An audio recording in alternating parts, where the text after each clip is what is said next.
Wewe ndugu yangu, mimi naona haya maisha mwenyewe ndo unajitakia. Kivipi? Sasa wewe jumba hivyo lile lipo kiasalasala lile limekaa pale ukilichukua leo ukalisukuma ukapata milioni zako kadhaa, ukatafuta kimsingi chako kanyanya ukauza na vimchicha fulani, mambo safi.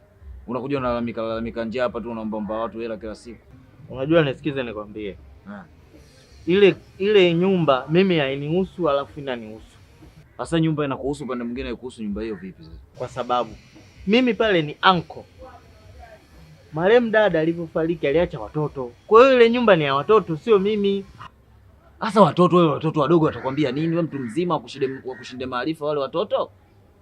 Wewe unacheza kama pele pale, unachukua unalisukuma lile milioni zako kadhaa, umemaliza mkataba. Watoto wataka kadhaa hela za jisi wana nyama za kimya. Mambo yameisha. Unajua unavyoongea unaona kama rahisi vile. Simple. Sasa nisikize nikwambie.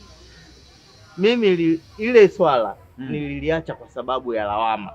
Sawa Ila ulichoongea kama kuna kitu kinanijia katika ulangata yangu.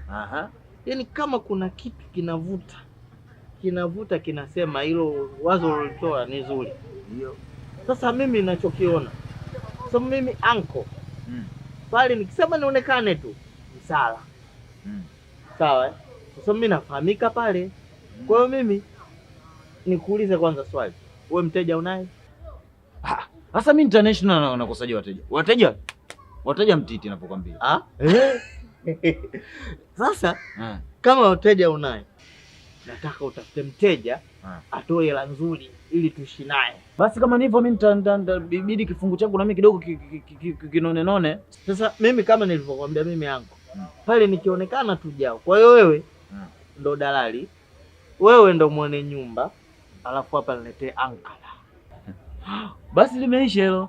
Kwa mimi kama nyumba kwangu. Mimi nasimamia, nauza kabisa na pesa nakuja kwangu mimi. Wewe nakuletea tu. Mimi niletee ankala. Basi hilo limeisha swala hilo. Safi kabisa. Unaweza sasa hivi mteja au kesho? Hilo ndo shaka. Kesho tu mapema. Wewe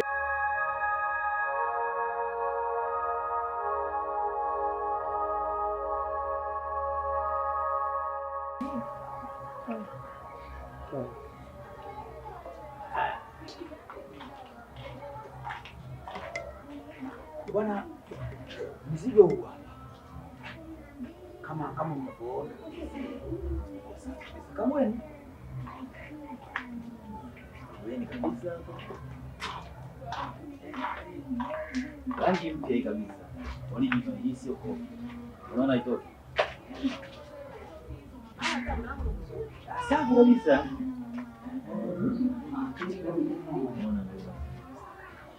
Na ndio nielekeza na watu hapo, inaonekana watu waliotoka muda mrefu sana. Sio muda pale mpaka Mbula.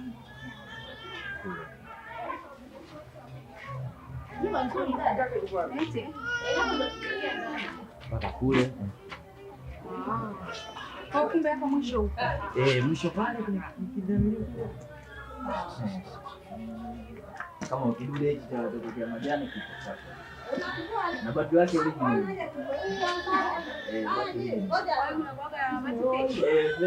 Hii Simba dumu imara miaka hiyo. Hapo nyingi tu. Angalieni. Yaani huo madeni Ujerumani tunapata vitu vigumu. Ndio hiyo madeni Ujerumani.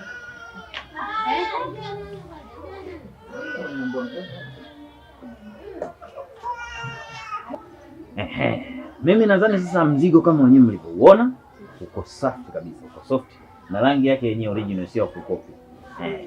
Nadhani mmeuelewa. Sawa, mzigo tumeuona, lakini sasa kwa hiyo hii imekaaje hapa? Mama 10. 10? Milioni 10. Wewe ndio umesoma sana. Subiri kwanza. Yaani unamaanisha milioni 10 ni hii tunayojua sisi au kuna milioni 10 nyingine? Yaani hiyo 10 mama. Milioni zile 10. Milioni 1, 2, 3. 10 basi mama. Sawa. Kwa hiyo tunafanyaje? Hapa mimi kila kitu ninacho mimi. Tunaweza tukamaliza hapa basi. Imeisha. Basi sawa, tuongozane. Tuongozane tuanze kazi mtaa. Basi kazi mtaa. Mimi kila kitu ninacho tu hapa tunaweza soft. Yaani una kila kitu, yani haki kila kitu za yeye. Complete niko. Vipi sasa? Wakati wewe umesema sio mwenye nyumba. Inakuwaje sasa tunamalizana wenyewe bila kwenda serikali za mitaa? Yaani niondoe huyu mwenye nyumba hii, umeona? Mwenyewe ana nyumba 36,000 na viwanja 64,000. Umeona?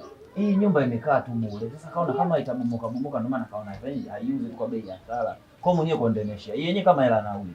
Kwa ndio maana akanikabidhi mimi kila kitu tunauza hapa tunamaliza kila kitu ndio maana ninavyomini. Basi sawa, haina shida.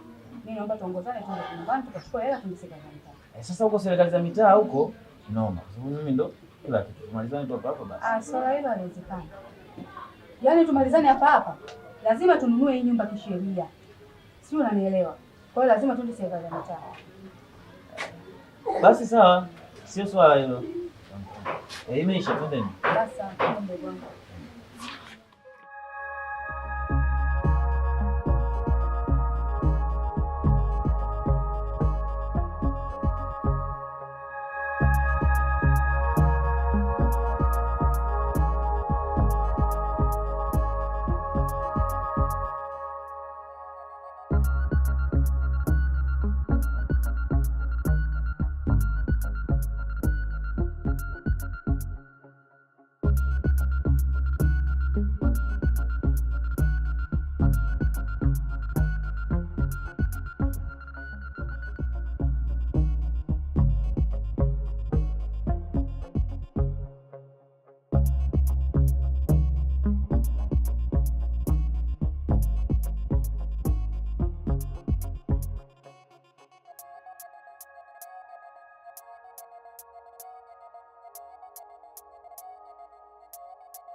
Hivyo una akili kweli wewe? Unachokiongea unakijua?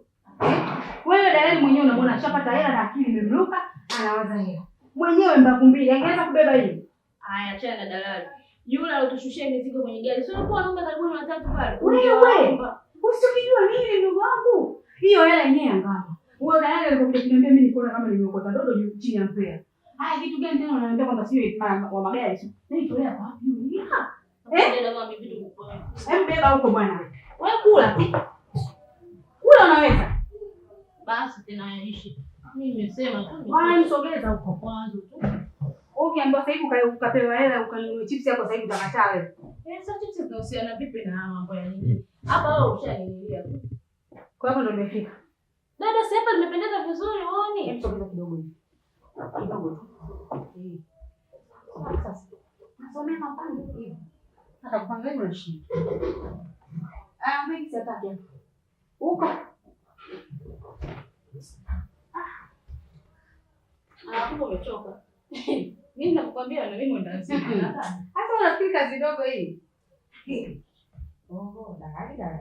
Kwa dalali gani? Dalali mwenyewe kwa kama kidole.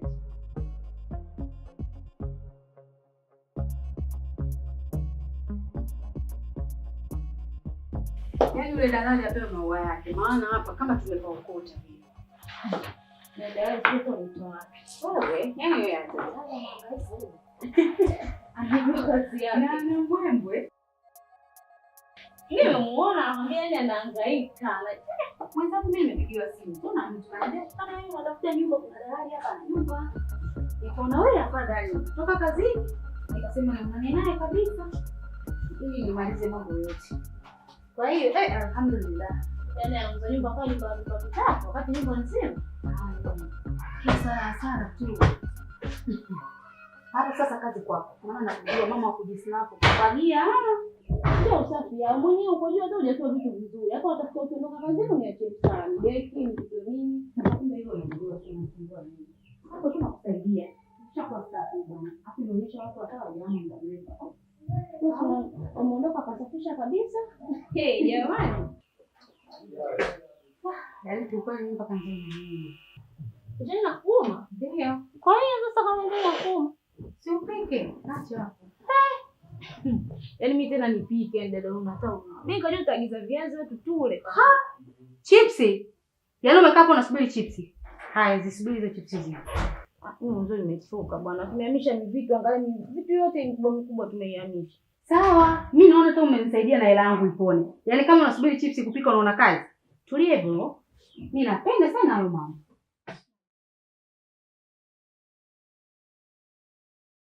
Wewe. Sasa mbona umekaa tu hapo unashindwa kwenda kusafisha kule jamani?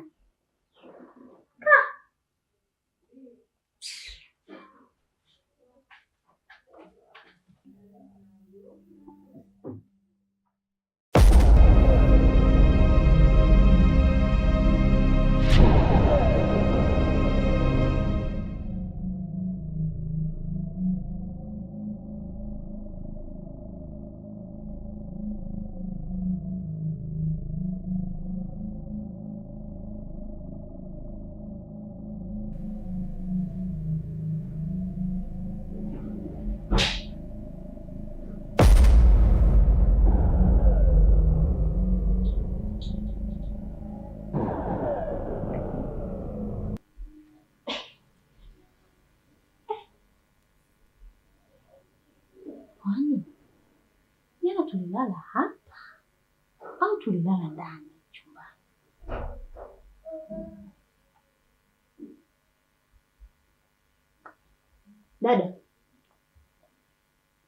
Dada.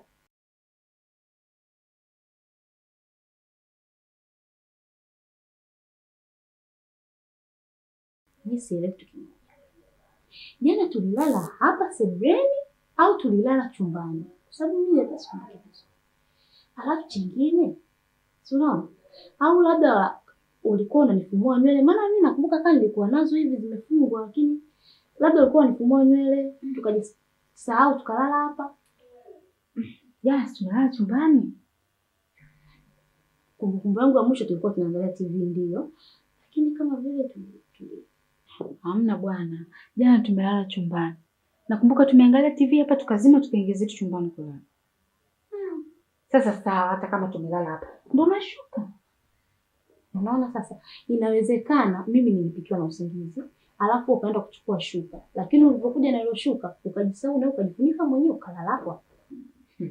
Hapana, sio kweli. Wewe utakuwa umepoteza kumbukumbu. Alafu kumbuka jana tulichoka sana unajua. Utakuwa uchovu tu. Yaani tena hadi asubuhi. Bwana hata tungekumbuka sana ile siku tukaenda chumbani.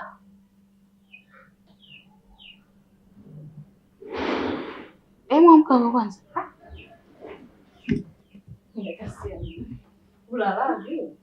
Hamna, jana tulichoka sana. Yaani, hebu tazama. Yaani kumekucha kabisa tumejisahau.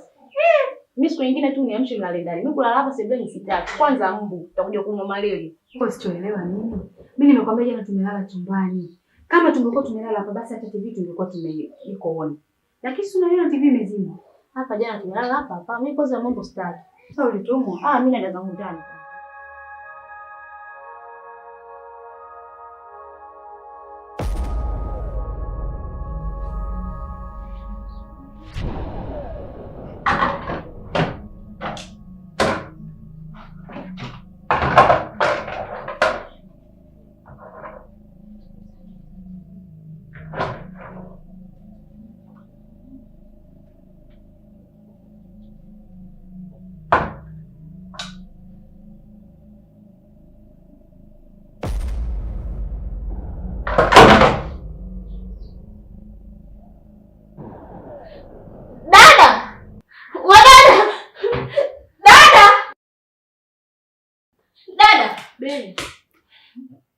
Dada, twende ukaone tu mwenyewe, twende ukajionee. Nini? Yaani mimi nilikuwa naosha vyombo. Lakini ile beseni sijui naona sijui damu, sijui nini, yaani mimi sielewi. Damu? Ndio damu. Twende tukaone. Twende ukajionee tu mwenyewe. Bakuli hilo hapo hilo. Kuna damu dada. Wewe tazama tu mwenyewe vizuri. Damu? Damu iko wapi hapa mdogo wangu?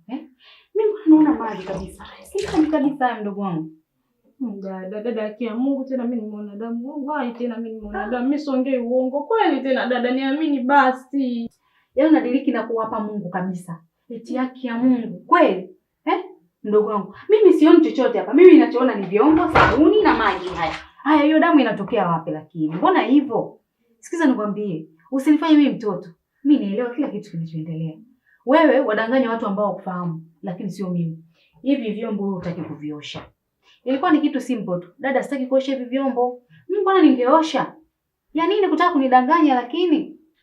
Lakini mimi nimeona damu. Kweli tena. Yaani mimi siongopi. Nilikuwa naosha vyombo, nikaa naweka vyombo pembeni alafu baadaye ndo nisuuze. Sasa wakati nachukua kibakuli nisuuze, nataka kuweka naona vitu vyekundu. Yaani kwa kuvitazama tu ile ilikuwa ni damu. Dada, lakini wewe unakuja na shangazi yanakuwa maji, yaani mwenye hiyo damu iko hapo unazungumzia lakini?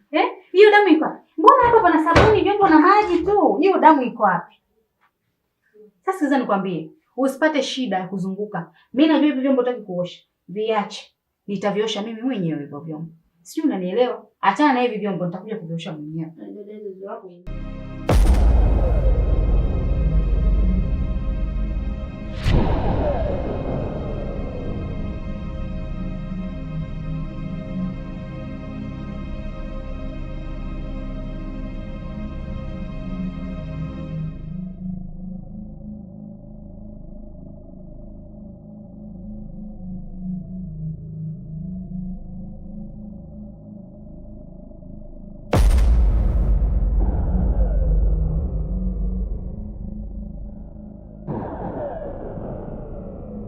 Sasa hivi ni muda wa ibada.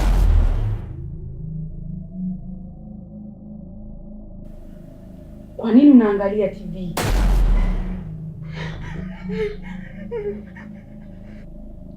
Nimesema zima TV. Nimesema zima TV. Zima!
Dada, kiukweli nimechoka. Yaani fanya juu chini, humu ndani tuondoke. Kila siku mavanga, kila siku yani vikwazo haviishi, lakini wewe umekaa umeridhika kabisa, tena unachezea na simu. Yaani umerelax, nyumba ndio hii, umenunua bei rahisi, unafurahia.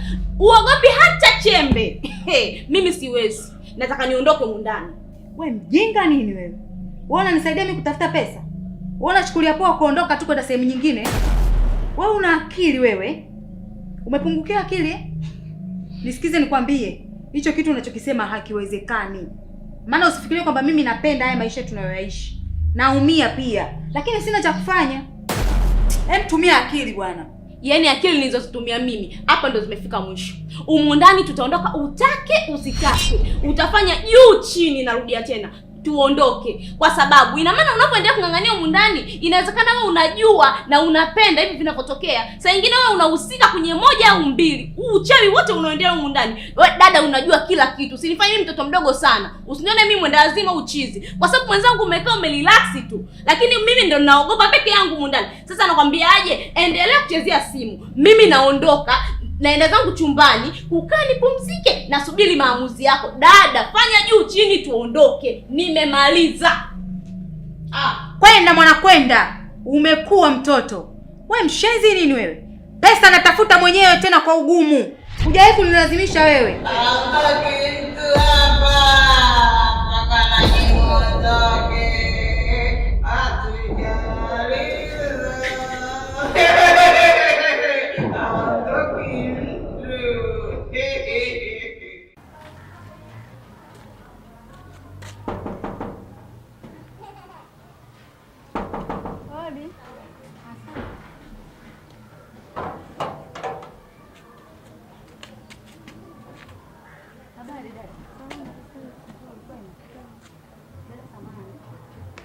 Mimi hapa ni mgeni mtaani hapa.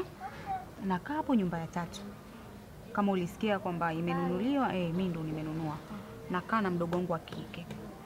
Sasa kilichonileta hapa dadangu ni kwamba yani mapito tunayopitia kwenye ile nyumba.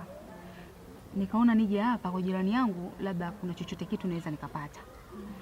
Yani ile nyumba sisi saa nyingine tunaweza tukaa tumelala chumbani, lakini cha kushangaza asubuhi tunaamka sebleni.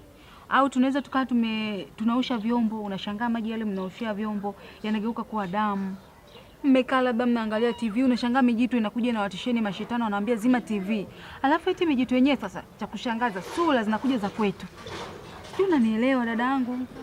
Kwa hiyo samahani kwa kuja kukuambia mambo kama haya. Mimi kikubwa kilichonileta ni kwamba kwa kuwa wewe ni jirani hapa, sijui una muda gani, lakini mimi na imani utakuwa ni muda mrefu. Kama unajua lolote kuhusu ile nyumba, unipe tu mlolongo wote ili mimi nijue nafanyaje. Samahani.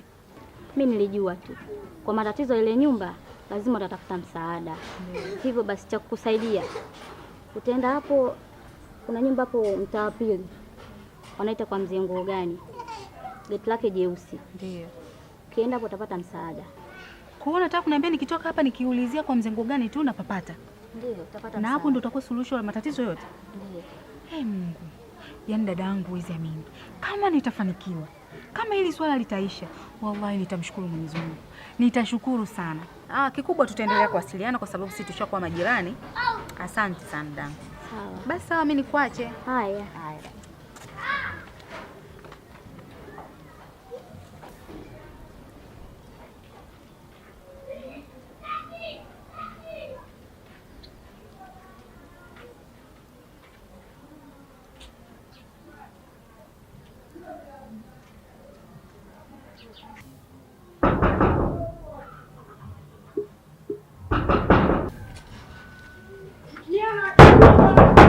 Odi!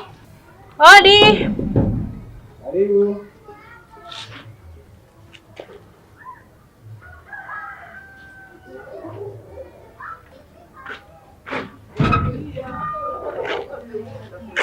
Habari? Salama, kwema. Kwema za hapa. Safi. Karibu. Asante. Samahani kwa usumbufu. Bila samani. Sisi ndio tutakuwa penyewe, tutakuwa nimekosea. Hapa ndo kwa mzee Ngogani? Mzee Ngogani? Eh. Ndio ndo hapa. Kakaangu samani. Mimi kama hapa ndo kwa mzongo gani? Nadhani itakuwa ana nyumba nyingine pale mtaa wa pili kule. Ndio. Ukitoka mtaa kule. Ile nyumba kama ile space imeuzwa, mimi ndo nilonunua.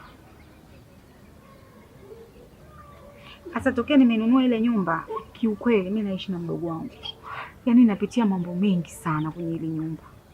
Na mambo mengi yenyewe sio mazuri, ni mauzauza. Yaani ni miujiza ya kichawi, yaani sijui majini, mimi hata sielewi kakaangu. Maana kuna mdeni tunatokewa na watu wa ajabu wenye sura zetu, mara sijui damu, mara yaani mandoto ya ajabu hatuelewi kwa kweli. Kwa hiyo katika kuulizia majirani ndo wakanielekeza hapa. Wakaniambia nikija hapa nikimpata huyo mzee ndo nitapata suluhisho. Nilikuwa na shida na mzee Ngoo gani? Una shida? Na mzee Ngoo gani? Karibu.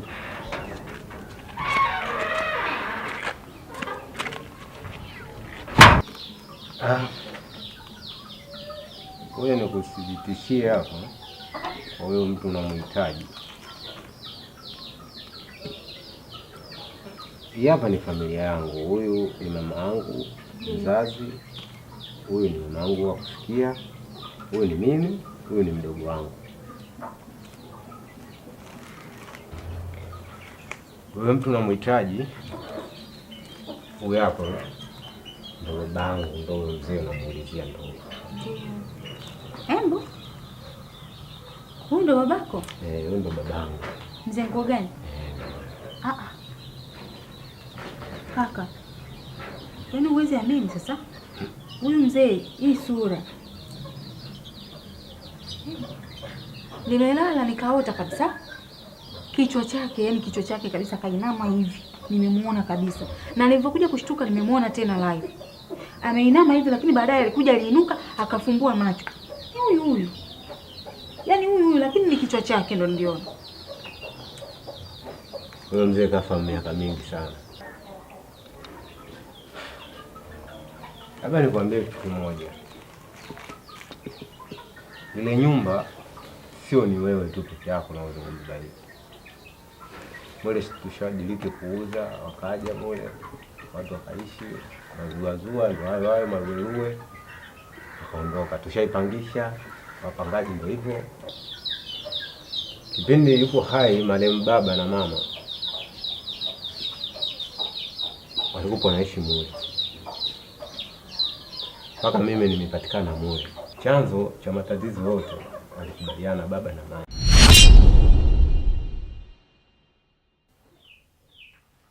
Maria mtangu. Deme. Jambo linaumiza sana kichwa. Kama mali Mwenyezi Mungu amenijalia, nimebahatika nimepata nyumba nzuri, nalala pazuri. Isitoshe hata mfumo wa kula nakula vizuri. Kuna watu huu mlo tunaokula sisi wanautafuta, lakini sisi Mwenyezi Mungu ametujalia. Ila kuna kitu bado kinaniumiza kichwa sana mke wangu. Swala kubwa linaniumiza kichwa ni mtoto. Unajua tamaduni zetu sisi wa Afrika na isitoshe hasa watu wa pwani, hata mnapokutana kama mmeachana labda miaka kadhaa, siku ya kukutana, jambo la kwanza kabisa kukuuliza, atakuuliza umeoa. Utapomjibu umeoa, atakuuliza umebahatika kupata watoto wangapi. Hakuulizi una gari ngapi wala una nyumba ngapi. Kwa hiyo utajiri wetu watu wa pwani, na natumaini ni wa Afrika kabisa, yaani utajiri wetu ni watoto. Ni kweli mume wangu.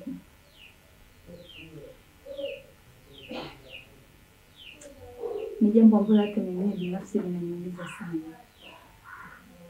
Hususan nikiona wadogo zangu wananifuata, marafiki zangu. Kila mtu ana mtoto. Hilo swala huwa linaniumiza sana mume wangu. Yaani nafikia tu yani nikikaa hivi nawaza mpaka nalia. Kwani mimi Mungu nimemkosea nini? Ila kuna muda tu roho ya imani inanijia, hapana nisiongee sana, tutamkufuru Mungu. Sababu kama kuhangaika tushahangaika sana. Kwa mashehe, hospitalini. Hija tatizo nishagundulika mimi ndio mwenye tatizo. Ni kweli. Na wala sio wewe. Mume wangu. Mimi nina wazo. Nakusikiliza mtamu. Wazo langu liko hivi. Kwa hiyo misukosuko yote tunayopitia huko ndani. Kweli kama nilivyosema mwanzo, tuna sehemu nzuri ya kulala, tuna kila kitu. Tunamshukuru Mungu kwa hiyo.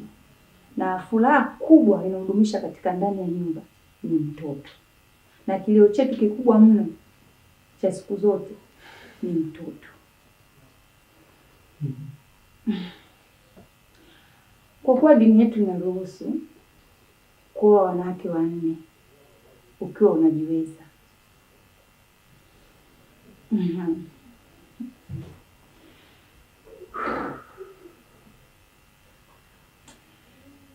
Kiupande wangu mume wangu, nilikuwa nakushauri kitu kimoja. Kama kuna uwezekano, mimi binafsi ndani ya moyo wangu, na naongea kwa dhati kutoka ndani ya moyo wangu,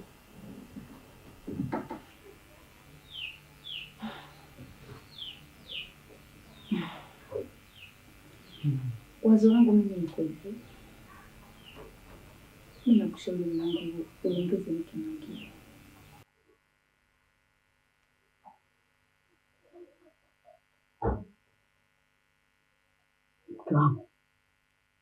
Sijakuelewa. Ukweli mume wangu, mimi nimekuruhusu kuwa mke wa pili. Tena nimekuruhusu ndani ya moyo wangu. Yaani naongea hivi kutoka ndani ya moyo wangu. Nimeanzia kabisa kuwa mke wa pili. Sawa mke wangu. Tuseme tena tunashukuru kwa Mwenyezi Mungu. Wanawake wachache sana wenye moyo kama wako. Na Mungu akujalie na moyo huo huo. Ushauri wako mke wangu nitaufanyia kazi, na Mwenyezi Mungu natumaini atanijalia mke aliyokuwa bora. Kula, unaogopa nani? Na umeshafika kwenye familia hii, mke wangu.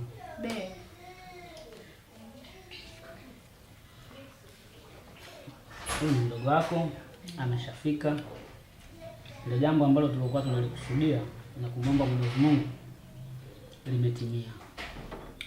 Jambo la kushukuru kwa kweli. Kwa hiyo kikubwa inatakiwa uishi naye kwa upendo, amani, furaha.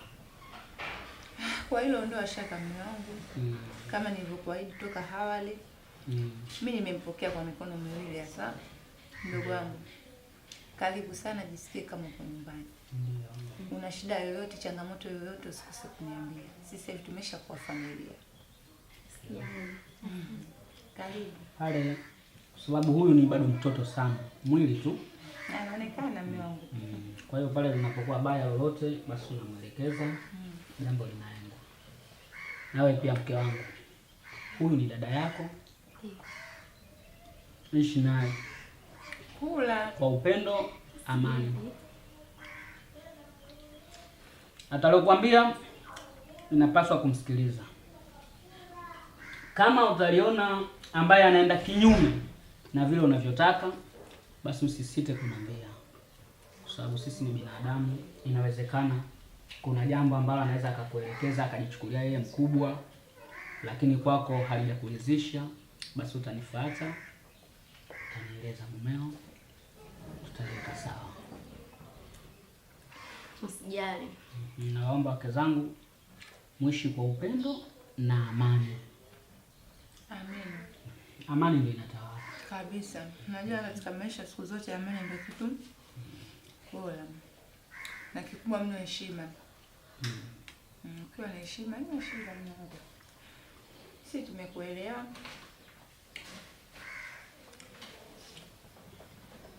Kama una lolote unaweza kumweleza tu ndugu yako kama hakuna.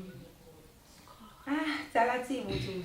Si yupo, shakuwa familia. Tutaelekezana tu mdogo mdogo, hataelewa tu.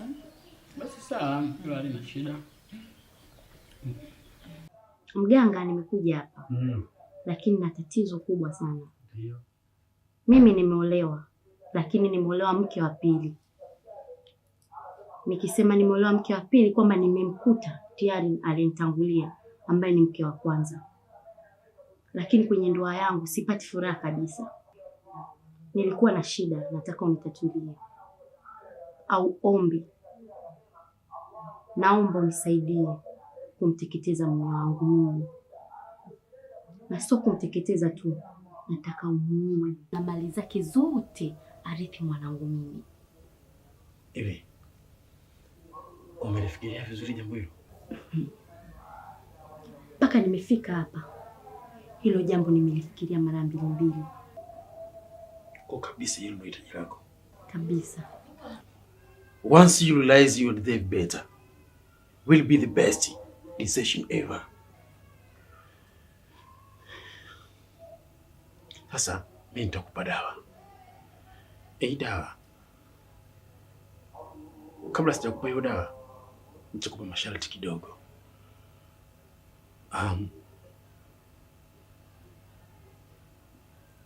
Unapoenda ile moja kuoga mumeo, utaichota ile dawa mara 3. Sehemu ambako kumehifadhiwa, afu utaitia katika ile maji. Sawa? Utachanganya kidogo na ile kopo la kuogea lile, afu utampelekea bafuni. Anapooga tu, kila kitu kitakuwa kimeisha. Hata kufa hapo, lakini ataanza kutengeneza kifua chake taratibu. Ataanza kupata maumivu taratibu. Na mwisho siku atapoteza kabisa maisha. Na hakuna mtu atakayefahamu kama wewe ndio mhusika. Umenielewa? Nimekuelewa. Na nimefurahi sana kusikia hiyo.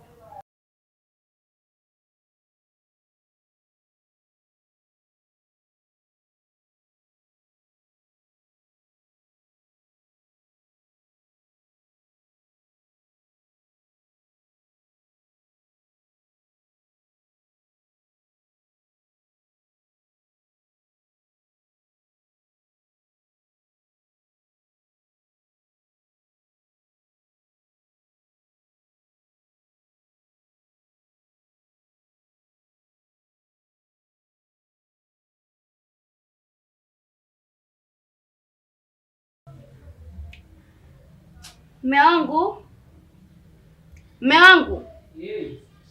Maji tayari huku.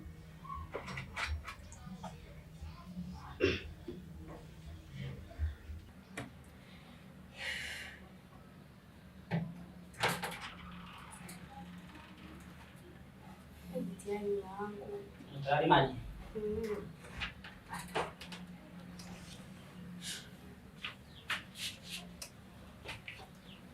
Ngoja mimi ningie ndani. Wewe nenda kaoge. Ndio tunaenda kuoga wote. Kaoge bwana mwenyewe.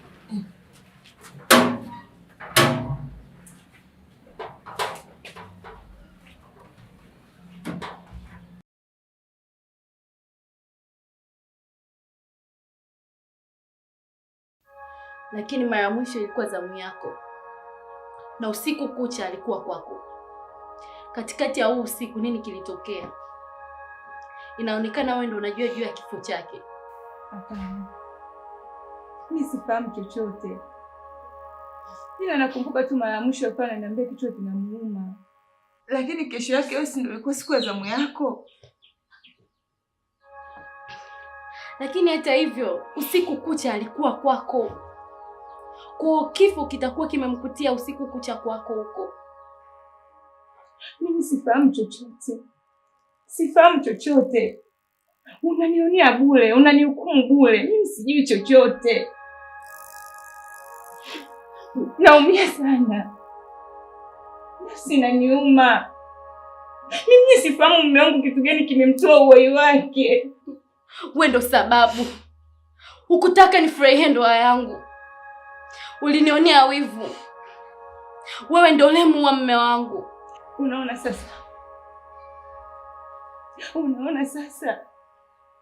Kumbe wewe ndio utakuwa unajua kila kitu. Utakuwa unajua kitu gani kimemuua mume wetu. kwa sababu kabla ya wewe kuolewa tulikuwa tunaishi vizuri tu na hakuna tatizo lolote. Baada ya kuolewa wewe tu ndipo matatizo yalipojitokeza. Hapana. Najua una chuki na mimi. Na ninajua ni una ulafi wa mali. Najua ulitaka afe ili urithi mali zote.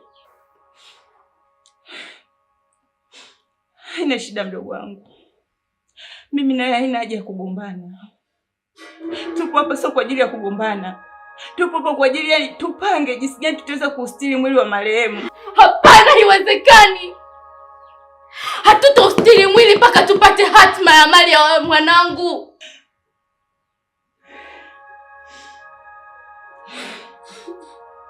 Nisikilize mdogo wangu. Nisikilize vizuri tu. Mimi nakuelewa. Tena nakuelewa vizuri tu nini unataka.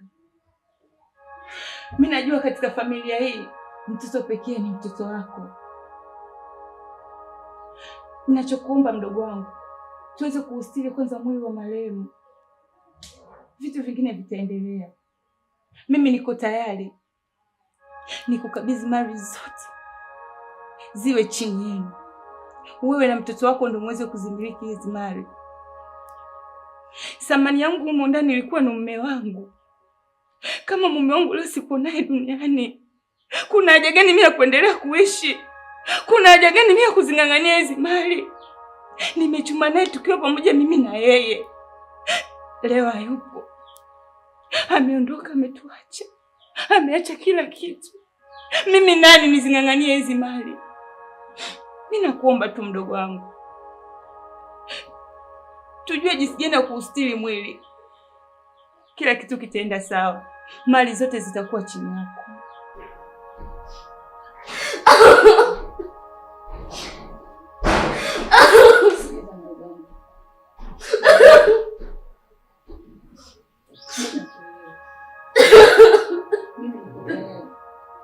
Kuabizisha mali zote ziwe chini. Yaani huo ni mtihani mkubwa sana. Lakini pia nikupe pole kwa yote yalotokea. Mimi nishapoa tamu sana. Sawa. Na mimi hapa siwezi kukaa muda mrefu sana kwa kuwa nishapata mchanganuo wa mambo yote yalotokea. Basi mimi naona tu nikupishe ili niende nyumbani nikapumzike niweze kufikiria nini nifanye. Sawa. Na mimi nakukaribisha kwa mara nyingine tena. Karibu. Ukiwa na chochote, ukihitaji chochote, ushauri au msaada wowote, karibu sana. Nashukuru sana kaka. Asante. Asante. Haya basi siku nyingine. Haya na wewe pia. Najaribu kufikiria hapa. Hii hali inachosha. Yaani mimi hapa mwanzio naogopa hata kuongea kwa sauti, tusije tukazabwa mabao hapa. Yaani kuna muda unatamani hata mtu kujirekodi lakini unaogopa. Usije ukaona unajirekodi, unaona jitu linakuangalia. Kama clip za TikTok. Yes. Yaani hapa cha msingi na cha mfereji. Ninachokiona mimi. Yaani kwa komesha tunanunua chumvi ya mawe na majani ya mbazi. Yamejaa kibao huko mtaani. Tunachuma tunakuja kuweka huko ndani. Sasa mbazi inasaidia nini jamaa? Mimi ninakwambia ni tuchomeke hawaingii. Yaani wataganda hapo. Mbazi ni dawa? Yaani hiyo ndio tunawakomesha, sio dawa tu, ni kuwakomesha kabisa. Yaani akiingia hapa ni shoti moja anarudi alipotoka. Wewe mambo yamejulia wapi? Yaani ndio unazamia mambo yamejulia wapi? Napita huko mtaani kuna vibibi nakutana navyo vinaongea, watu wazima wanaongea. Kwenye simu humu nakwambia watu tunaona vinatumwa. Afu mimi sijui. Yaani hapo tungekuwa vuta bangi. Tungepiga bangi humu ndani. Nakwambiaje? Wasingeingia. Lakini kwa kuwa tupigi bangi, hapa tutafute tumichumbia tuitie. Yaani mimi nilikuwa na hasira nao. Kwa hiyo yani tukinunua chumvi ya mawe na hiyo majani ya mibazi fresh tu. Yaani wewe tatizo lako, wewe hapo muoga dada. Yaani wewe muoga kama nini? Mimi kwa taifa yako hata siogopi. Ile siku pale nilizimia. Yaani pale kitete tu amenishtukiza. Wewe unajua na mimi mwenyewe niko hapa sijui na baba, ikabidi tu nizimie kwanza. Nusu kufa. Lakini sio kwamba nawaogopa, si waogopi. Mimi nawataka waje pata sasa hivi tu waje. Alafu niwaonyeshe show. Yaani nitawapa show chumvi ya mawe nakwambia tutakamata hao. Tutawakuta wamegandaganda huko ndani, tutaachia tu makofi. Basi sawa. Kama shida ni chumvi ya mawe, mimi nitaenda kununua hiyo chumvi ya mawe. Tuje tuitengeneze hiyo dawa, tuifanye. Ila utasimamia wewe mwenyewe hilo zoezi. Yaani shida yako muoga. Wewe niachie kila kitu. Mimi nataka niwatengeneze. Yaani nimewachoka, nataka niwatengeneze kweli kweli. Sasa watanitambua mimi nani. Wewe? Unaupatia wapi huo ujasiri? Mimi natafuta siku niwakamate tu hapa kisheka chumvi zangu za mawe, chumbani kule nimkute tu mtu kakaa kwenye kigodoro changu kile nimtie misingi. Mbona tenda kuelezea vizuri kwa alipotumwa. Alafu chengine usichokijua sasa nikwambie. Huyo dalali na wenye nyumba wote matapeli. Alafu tapeli wao wanatumia hadi ndumba. Yaani wale pale wachawi kivipi sasa niulize. Yaani unajua wametufanyia ujanja gani? Wale wametuuzia nyumba, alafu wametuambia hela ndogo. Kwa hiyo tumwape milioni 10, alafu wametuletea uchawi mundani. Ina maana tukiogopa, tuwarudishie nyumba, watakuwa wamepata vitu hivi viwili. Yaani wamepata nyumba, wamepata na milioni 10 ya bure. Kwa hiyo sisi cha kufanya hapa tusikubali. Yaani hapa tukae humu tusiondoke. Ila tuweke michumvi ya mawe na mimbazi kula aleki. Yaani ni kwa kamata hao, ni kwa kafua. Yaani mimi nakwambiaje? Yaani hapa waje hata sasa hivi. Basi sawa, tufanye limeisha hilo. Mama mganga usijali. Tutaenda kuitafuta hiyo chumvi ya mawe, hiyo midude gani sijui unayosema, tutakuja kufanya hiyo dawa, tupambane nao. Sawa mdogo wangu. Hivyo vitu vidogo tu, yaani maswala madogo sana kwangu. Maana siku moja tutakuja kupika nyama hapo na pilau letu, tukute lote limeliwa. Ndio wachawi wanapokuaga walo kama nini. Na mtoto wewe mtoto. Yangu macho. Yaani wewe leti mchumvi ya mawe mimi nitie. Sio ogopa nini waje hapa kwa. Ushanizoea. Haya. Tutaona kwani chumvi nayo si itakuja. Sije tukageuka kwa misukule wenyewe tu hapa.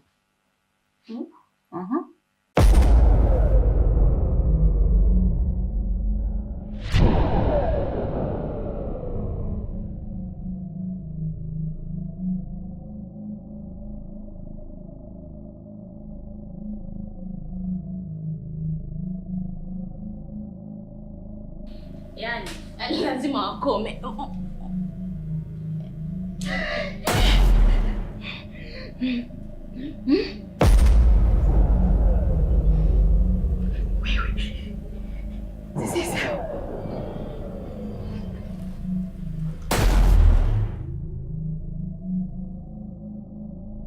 Karibuni. Tuje kusaidiana kuweka chumvi ya mawe. Si ndio dada? Msichoelewa ni nini hapa sasa? Au dharau? Njoeni sisi tumekuja kuongezea nguvu. Chumvi mlobeba na hisi itakuwa ndogo, ndio maana tumekuja kuwasaidia.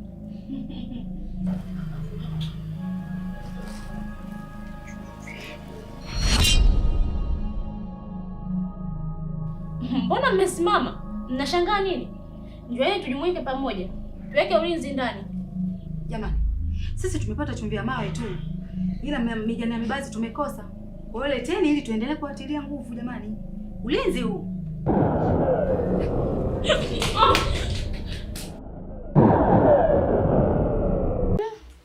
Yaani dada mwenzio, hii nyumba sasa hivi naiogopa. Tumeweka chumvi ya mawe lakini mabalaa yale yale.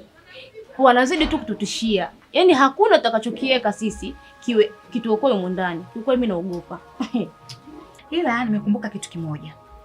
Si nilikwambia kwamba yule mkaka nilimfuata mtoto wa mwenye nyumba ambaye ndo alinionyesha album. Aliniahidi kwamba kukiwa na matatizo yoyote nimfuate. Iwe majanga, iwe msaada, iwe mauzauza, iwe kitu gani. Aliniambia muda wowote ushauri nimfuate. Yaani bora tuende. Yaani hapa mimi sioni hata sababu ya kukaa. Kwanza naogopa ila mimi. Yaani namuombea dua mbaya sana yule dalali. Yule dalali na mikotikoti yake yule kaja kutuongopea nyumba bei rahisi, sijui mwenye nyumba hana shida ndogo ndogo, mwenye nyumba sijui kwa safari nchi gani sijui. Eti milioni 10 sio kitu. Mimi nitakanishangae. Nyumba nzuri kama hii iuzwe milioni 10. Si utapeli huu. Kumbe umekimbia viwanga huko ndani. Unajua sasa hivi naanza kukumbuka Unajua inaweza ikawa ndo sababu ya kutuuzia bei rahisi hii nyumba. Sasa dada unafikiria nini? Wameuza bei rahisi kwa sababu ya hivi vitu vinavyoendelea huko ndani. Sasa hapa ndio inanipa motisha ya kutaka kwenda kwa yule kaka ili aweze kutusaidia kwa hali na mali. Tumpate yule dalali afu tutajua nini tunafanya. Yaani mimi sio cha kuchelewa. Wewe fungaga tu huo mlango. Huko ndani mimi siingii kuchukua chochote. Kwanza naogopa, hapa yenyewe naongea na tetemeka. Funga tu tuondoke.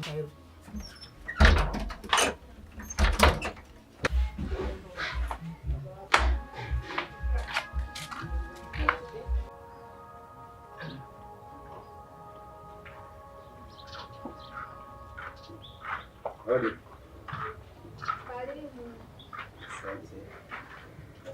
Salama, karibuni. Za saizi. Salama. Habari dada? Salama. Karibuni.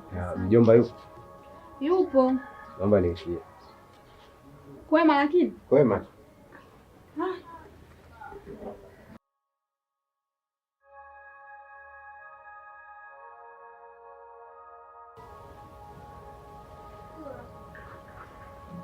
Mjomba. Vipi ankali? Karibuni. Asante. Karibuni. Yeye mjomba. Upo. Mbona umesimama? Karibuni mkae. Kawaida tu na shida yetu chap chap tu. Shida gani? Hivi amkali. Unafanyaje vitu bila kunishirikisha? Mambo gani tena? Wewe kuuza nyumba afu mimi uniambie? Nyumba? Kumbe nini? Mimi. Ndio.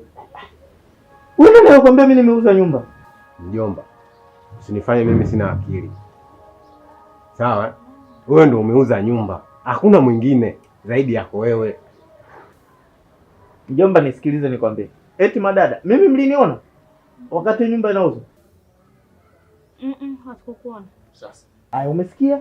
Mimi nilikuwepo wapi? Mjomba, mimi napata nguvu ya kuja hapa kwa ajili wao wameniambia wamemuuzia yule dalali nani? Kikoti anavaa makoti na kibakashe kama wewe vile. Kikoti? Ndio. Huyo dalali upi? Anaitwa nani huyu membamba huyu? Au mjusi?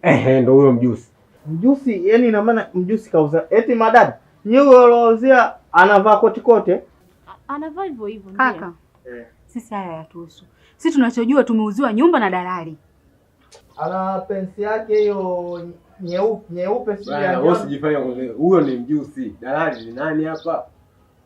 Na wewe rafiki yako mkubwa. Sikilizeni, kama mjusi kawafanyia hivyo. Mjusi mimi machimbo yake yote najua, hebu tuende. Nifuateni. Ananitia mimi ubaya. Mimi nimeuza nyumba mjomba, mimi sijauza nyumba. Wewe umesema hujauza. Nakuja.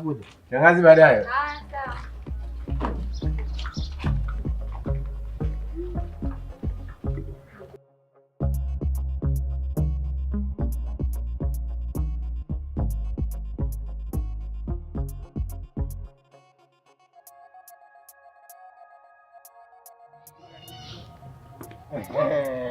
We baba, imekuwaje unauza nyumba bila mimi mwenyewe mhusika?